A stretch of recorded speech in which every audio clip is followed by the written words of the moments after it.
संजय दत्त जब काफ़ी छोटे थे तो उनके पिता सुनील दत्त से मिलने के लिए प्रोड्यूसर डायरेक्टर्स का आना जाना लगा रहता था। एक दिन किसी प्रोड्यूसर ने सिगरेट पीने के बाद आधी बची हुई सिगरेट बाहर फेंक दी। उसके बाद संजय दत्त उस सिगरेट को उठाकर पीने लगे। जब सुनील दत्त ने देखा कि यह धुआं कहाँ से निकल रहा है और जब उन्होंने संजय दत्त को सिगरेट पीते हुए देखा तो उनकी पिटाई कर दी। इसके बाद संजय दत्त को बोर्डिंग स्कूल में भेज दिया गया।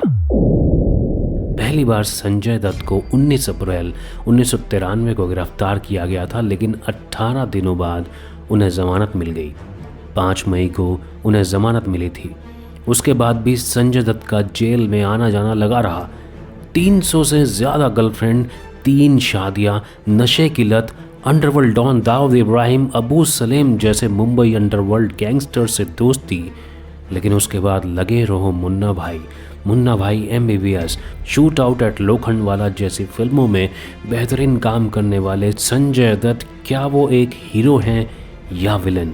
इस संजय दत्त अ हीरो और villain? Let's find out in today's episode of story बाबा।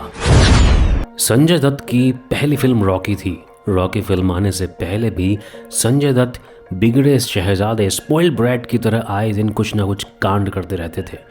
हम चलते हैं थोड़ा फास्ट फॉरवर्ड उनकी रॉकी फिल्म आने से पहले के टाइम पर। रॉकी फिल्म आने से पहले संजय दत्त मार्केट में मिलने वाली हर तरह की नशीली ड्रग्स इस्तेमाल कर चुके थे। कई बार तो इन नशीली ड्रग्स की ओवरडोज भी उन्होंने ले ली थी। एक बार की बात है, संजय दत्त ने एक नई तरह की ड्रग्स ट्राई की थी जिसका नाम था पर्पल हेज। उन्होंने इसको कंज्यूम किया और ये थोड़ा सा टाइम लेती थी अपना असर दिखाने में। तभी उनके पिता सुनील दत्त का फोन आ गया। वो संजय दत्त से मिलना चाहते थे। अब संजय दत्त ने क्योंकि LSD लिया हुआ था तो इस मीटिंग को अवॉइड करना चाहते थे। सुनील दत्त संजय दत्त से रॉकी फिल्म के स्केड्यूल के बारे में कुछ डिस्कस करना चाहते थे। दोनों बाप बेटे की ऑफिस में मीटिंग हुई, लेकिन तभी संजय दत्त की थोड़ी देर पहले कंज्यूम की हुई ड्रग ने असर दिखाना शुरू कर दिया। अब संजय दत्त को पूरी दुनिया अजीब सी लगने लगी। अब संजय दत्त के पिता सुनील दत्त उनसे क्या कह रहे हैं उन्हें अजीब सा सुनाई दे रहा था, कुछ इस तरह से। अब संजय दत्त को कुछ समझ नहीं आ रहा था कि उनके पिता सुनील दत्त उनसे क्या कह रहे हैं। उनको हेलुसिनेशन हो रहा था। हेलुसिनेशन का मतलब होता है जब आपको सच्चाई और कल्पना के बीच कुछ फर्क नज़र नहीं आता है। आपको अजीब अजीब चीज़ें दिखाई देती है जिनका कोई वजूद नहीं होता। संजय दत्त के साथ भी कुछ ऐसा ही हुआ। तभी संजय दत्त को लगा कि उनके पिता सुनील दत्त के सर से एक विग उतरकर नीचे आ रहा है और उसमें आग लग गई है। संजय दत्त ने इवन उस आग को बुझाना भी शुरू कर दिया। उसके बाद संजय दत्त को लगा कि उनके पिता मोम के बने हुए हैं और पिघल रहे हैं और वो अपने पिता की तरफ बढ़े ताकि वो अपने पिघलते हुए पिता को बचा सके। संजय दत्त को कुछ समझ नहीं आ रहा था कि ये हो क्या रहा है। सुनील दत्त ने बोला, ओए की हुआ मेरे पुत्र नू। ये सारी कहानी बाकायदा संजय दत्त की biography Sanjay Dutt the untold story of Bollywood's bad boy किताब में लिखी है, जो कि यासिर उस्मान ने लिखी है। उस वक्त संजय दत्त के अलावा उनकी फैमिली में किसी को भी इस तरह की नशीली ड्रग्स के बारे में कुछ नहीं पता था। धीरे धीरे करके संजय दत्त इन सभी ड्रग्स के आदी होते चले गए। वो एक बार अपनी फैमिली के साथ कश्मीर गए हुए थे। उन्हें फ़्लाइट में जाना था और वो नशे के इतने आदी हो गए थे कि अपने जूतों में ड्रग्स छुपा कर ले गए थे। संजय दत्त ने अपने ड्रग्स लेने का कारण भी बताया। संजय ने कहा, मैं लड़कियों से बात नहीं कर पाता था। किसी ने मुझे कहा कि आप ड्रग्स लोगे तो लड़कियों से कॉन्फिडेंस से बात कर लोगे। खुद संजय दत्त के मुताबिक वो ड्रग्स के नशे में दिन भर घर में पड़े रहते थे।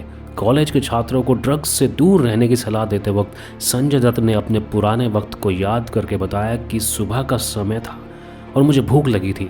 उस वक्त मेरी माँ गुजर चुकी थी। मैंने नौकर से कहा कि खाना दे दो। नौकर ने कहा कि बाबा 2 दिन हो गए आपने खाना नहीं खाया है, 2 दिन से आप बस सो रहे हैं। संजय दत्त इस बात से काफ़ी परेशान हो गए।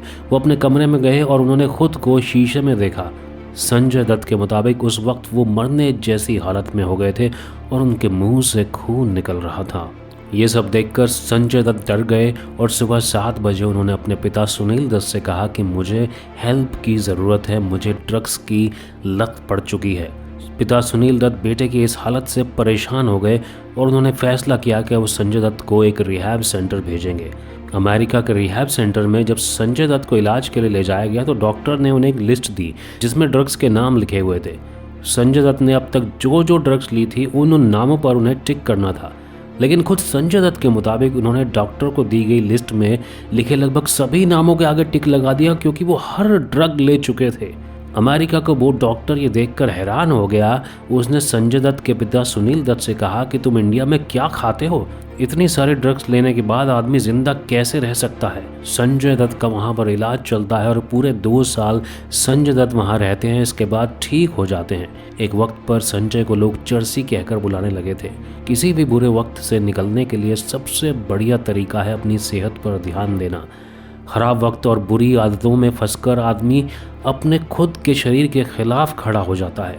संजय दत्त ने अब यहाँ से ठान लिया कि वो अपनी अच्छी बॉडी बनाएंगे और उन्होंने इसके लिए मेहनत करना शुरू कर दिया और एक बेहतरीन बॉडी बनाई। सेम लोग जो पहले संजू को चर्सी कहकर बुलाते थे, वही लोग अब संजू को पीछे से कहते थे क्या बॉडी है।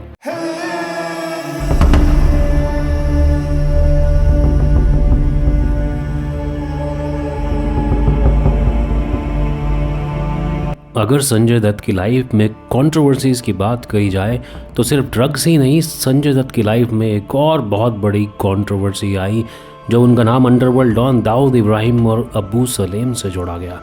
इतना ही नहीं, संजय दत्त का नाम 1993 में हुए मुंबई बम धमाकों में भी आया।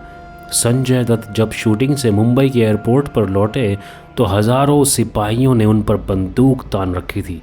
राकेश मारिया ने संजय दत्त को गिरफ्तार किया और सीधे पुलिस स्टेशन ले गए जहां उन्हें एक थप्पड़ भी मारा गया था। संजय दत्त के ऊपर अपने घर में गैर कानूनी रूप से हथियार रखने और विस्फोटक सामग्री रखने जैसे आरोप सिद्ध हुए और उन्हें इसके लिए जेल की हवा भी खानी पड़ी। एक बार संजय दत्त और छोटा शकील की कॉल रिकॉर्डिंग भी वायरल हुई थी। How many girlfriends did Sanjay Dutt have?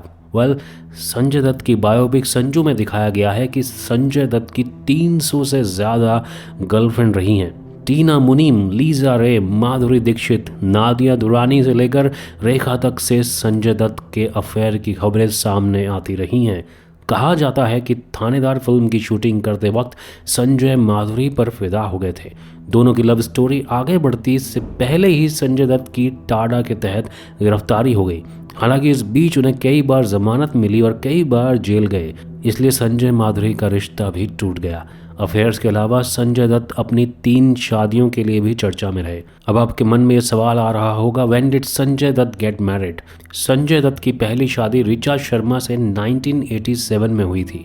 पहली पत्नी ऋचा के गुजर जाने के बाद संजय ने दूसरी शादी की, लेकिन दूसरी शादी भी ज़्यादा दिनों तक नहीं टिक पाई। So who is Sanjay Dutt wife now? आपको बता दें, इसके बाद संजय की ज़िंदगी में मान्यता आई जिनसे उन्हें प्यार हो गया और उन्होंने मान्यता को अपनी बीवी बना लिया। मान्यता ने हमेशा संजय दत्त का साथ दिया। दोनों की शादी तारीख 7 फरवरी 2008 को हुई थी। संजय दत्त की ज़िंदगी में इतने सारे बवाल, पुलिस केस, जेल, ड्रग्स, लड़ाई झगड़ा, डाइवोर्स, उनकी पहली फिल्म की रिलीज से पहले संजय की मदर नरगिस की डेथ, इन सब घटनाओं और मुसीबतों के बावजूद एक बात तो माननी पड़ेगी कि संजय दत्त एक बेहतरीन एक्टर हैं। शूट आउट एट लोखंडवाला में उनका पुलिस ऑफिसर खान का रोल, मिशन कश्मीर में उनकी बेहतरीन एक्टिंग, मुन्ना भाई, अग्निपथ, केजीएफ और भी बहुत सारी फिल्मों में उन्होंने कमाल का काम किया है। संजय दत्त के शुरुआती करियर में उनकी हालत ये थी कि वो सेट पर भी नशे की हालत में जाते थे। उनकी आंखें हमेशा नशे में लाल रहती थी।